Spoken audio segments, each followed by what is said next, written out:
All right, what's up, everybody? Exodus One, aka Indigo Sky, aka Trigger Ranking. Y'all know where y'all at. Y'all kicking it with me in the Carbon Cafe. Yeah, yeah, man. It's early, man. Is it 12 yet? It ain't even 12 yet. Yeah, we up early doing this thing today, man. Might go to bed early tonight, so yeah, y'all coming in, man. Y'all hit the like button, subscribe, share, man. Shit, we just want to get into some reactions, man. Let's see what we got going, brethren. Let's see what we got going, man. Uh, we're gonna go to the sauce. We're going to the sauce.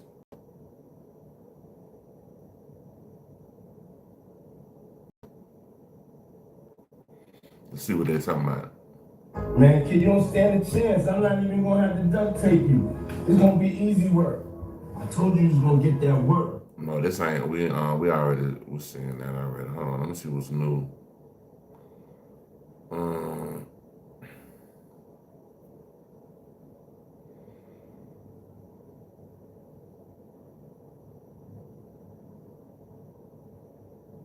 let's see what Star Snitch talking about. Y'all check out Star Snitch.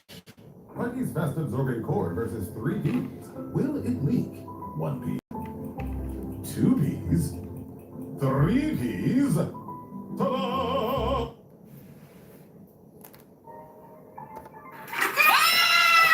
We have to find somebody that'll work with us that has dealt in the dirtiest of dirty business. Never before seen footage of Sean Diddy Combs in the days leading up to his arrest in New York last September. You want to put stuff in my fanny pack? The exclusive video obtained by Netflix shows Combs debating with his lawyers about strategy. That was this was you character. Was that the reason for including it? Yeah. One thing you never want in this life is pressure from 50 Cent, because Curtis treats a feud like a long-term career project. He's out here proving that if you're not building an entire documentary about the person you can't stand, then you're not putting in real effort. 50 has been stacking receipts on Diddy for almost 20 years, quietly sitting on information while planning his move like someone who enjoys the slow burn of a long game. Fans are saying he was just marinating plot, waiting for the exact moment to drop something explosive. And now that moment has finally landed with force. Sean Combs watches this. What do you think he's gonna feel? Like, wow, this is amazing. I think he's gonna say this is the best documentary I've seen in a long time. 50's new Diddy documentary is out, and the wildest part is how he allegedly got his hands on clips tied to Diddy's final days before his legal problems took him away from public life. In frustration at his legal team as they scramble for solutions. Y'all, Curtis Jackson, there is nobody in this world pettier than Curtis.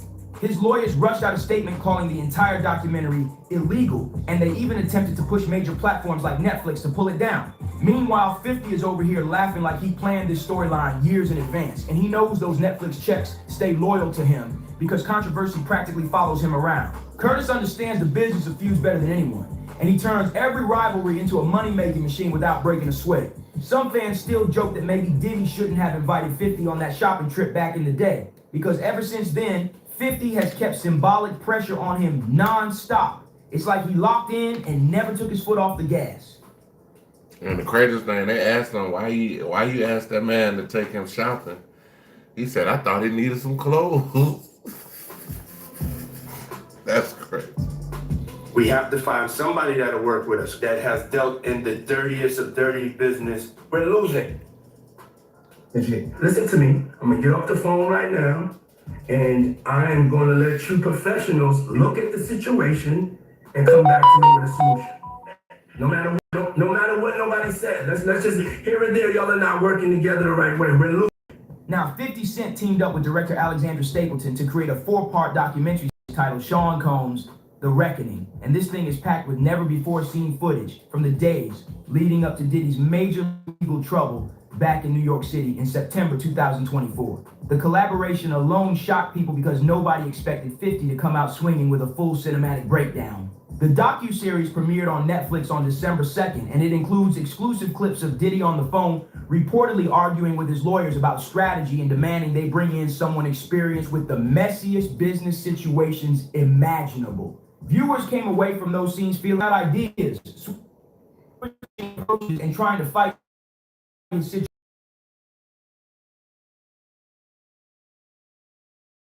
And there was one instance in Harlem, and his reaction when those people went away. Car, I said, I feel like I need to wash. Like I'm there. That was. It should show you his character. was that the reason for including it? Yeah. I mean, it's what the hell did you do that in front of the camera? Like that's when the moment he's on tape. Then there's another moment in the documentary that people cannot stop talking about. Diddy walking through Harlem, doing that man of the people act. He's hugging folks, shaking hands, smiling like he's everyone's favorite neighbor, playing the hometown hero role with full confidence. But the second he gets inside his car, he immediately asks for hand sanitizer, and that clip hits different. According to 50, this moment exposes Diddy's entire playbook: the on-camera charm, the off-camera distance, mask on, mask off routine. It makes it look like he's performing for the crowd, then flipping right back into his protected bubble the moment the camera stopped rolling. And when 50 was asked whether all of this was just him settling an old grudge, he shut that down fast. He claimed his real mission is to make it clear that the hip-hop community does not co-sign Diddy's reported behavior. Then he took it a step further and threw shade at the industry folks who are staying silent, acting like they don't see anything happening while the entire situation is unfolding right in front of them. And honestly, 50 isn't lying here. He's not exposing Diddy in the sense of revealing something brand new, because Diddy's situation was already laid out publicly during his trial. The world already heard the details in court, and Diddy has already received his sentence, and so nothing in this documentary changes what he's dealing with now. Hip-hop culture was on trial as much as Sean Combs was? Not old. Look, if I didn't say anything, you would interpret it as hip hop is fine with his behaviors. There's no one else being vocal, so you would look at it and just say, because that mind your business, or let me not say nothing about nothing, or those things. It would allow the entire culture to register as if they're for that.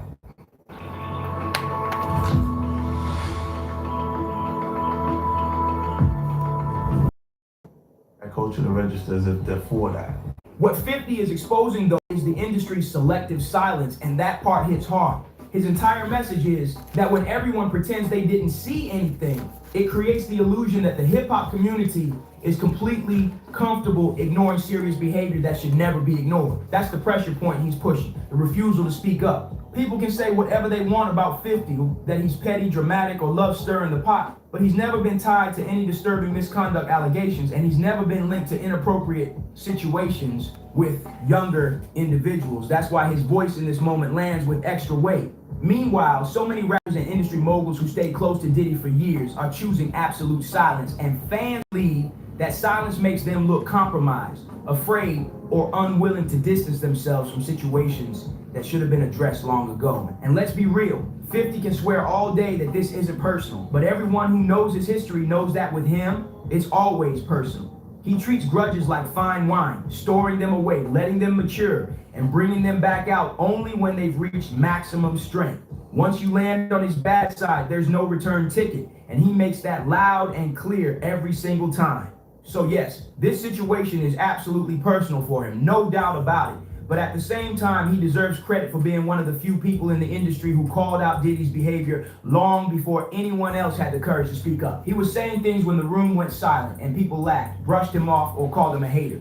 But a lot of those things he hinted at ended up aligning with later public allegations. So is 50 gloating right now? Of course he is. And can you really blame him? Years ago, when he talked about Diddy taking men shopping or acting strange in certain situations, people rolled their eyes, said he was exaggerating, and claimed he was obsessed. But now, with everything that's surfaced, fans are looking back at those old moments differently. And you better believe 50 is enjoying every second of this moment. Just look at how he reacted when someone asked what he thought Diddy would do after watching the documentary. Curtis knows very well that Diddy would lose his cool the moment he heard about this project. And the wild part is, he didn't have to wait long at all before Diddy's reaction finally surfaced. According to CNN, Diddy's legal team has already fired off a cease and desist letter to Netflix, arguing that 50's docuseries includes footage they claim wasn't authorized for release. In their statement to CNN, Diddy's spokesperson, Judah Engelmeyer, described the project as a shameful hit piece and accused Netflix of using material that his side says was never meant to be in anyone else's hands. And here's a detail that had social media buzzing. Before working with Diddy, Judah Engelmeyer reportedly served as Harvey Weinstein's spokesperson, which had fans making all kinds of comparisons online. It added even more fuel to an already messy situation. Judah told CNN that Diddy has been filming himself for decades, documenting his life with the intention of eventually a piece of footage through fully legal channels, and they're standing firm on that point. Meanwhile, Diddy's team is furious, and their cease and desist letter makes that very clear. His lawyers warned Netflix that Diddy has never hesitated to take legal action against media outlets when he believes his rights are being violated, and they stated he will not hesitate to do the same here.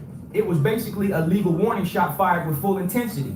The letter didn't stop there. It also expressed shock that Netflix agreed to work with 50 Cent at all. Diddy's lawyers called 50 a longtime adversary with a personal vendetta, and they accused him of spending years publicly slandering Sean one way or another. Vendetta or no vendetta, 50 Cent is enjoying every second of the spotlight, and he's still trolling Diddy across Instagram like it's a sport. He even posted a clip from his Good Morning America interview where they asked him directly about the feud, and his caption made the internet explode. He wrote, "One feud, I put 2 of his kids in my scripted TV shows. I just didn't like him. He said fruity-ish to me. I don't like that," which had everyone talking because 50 made it clear he's been holding on to this tension for a long time. Meanwhile, behind bars, and there's not this documentary has become. What's up? What's up? Who we got here? Who do we have here? Yeah, what's up? I don't know. I can't see that name, but how you doing? Hit the like button. Just give me a like. Whether people agree with his methods or not, he clearly walked away with the momentum here, and he's treating it like a victory lap. Some people online are now pushing back, saying 50 should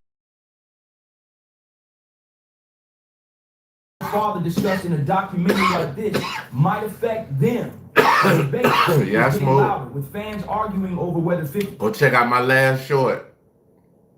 Go check out my last short. I got a new strand. It's called Indica. You gotta go check it out. Ain't nobody got it yet. Nobody.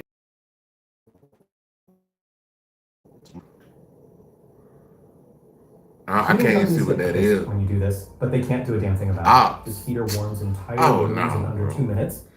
I ain't on that type of shit, bro. Bro, I got kids to raise, man. I ain't, bro. That type of lifestyle, bro. That's for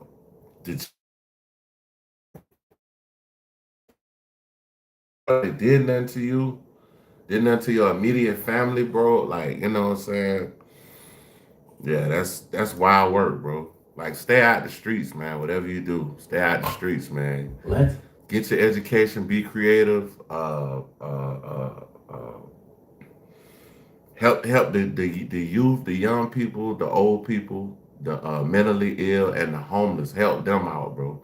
That'll give you yeah. Then you can smoke you a blunt after you do that, dog. Yeah, smoke a blunt, bro. Get into it. Happy Tuesday. What is going on, guys? We got some odd stuff here. I've been hearing about this here and there. Yeah, this Coach Colin. Y'all. We talking about some Candace Owens stuff. I really want to hear what they got to say. So let's see what they changed his story. But not only that, a lot of people have been digging up his past.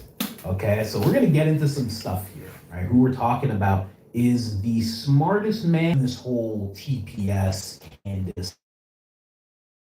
I might stay away from that conversation because the last time them folks had me on some. Hold on, let me see what Law and Crime got. Nah, let me go to Most Scandalous. See what the hell Most Scandalous got. We cut up in here this morning. What this is? 3 months ago. We done did that one like 1,000 times.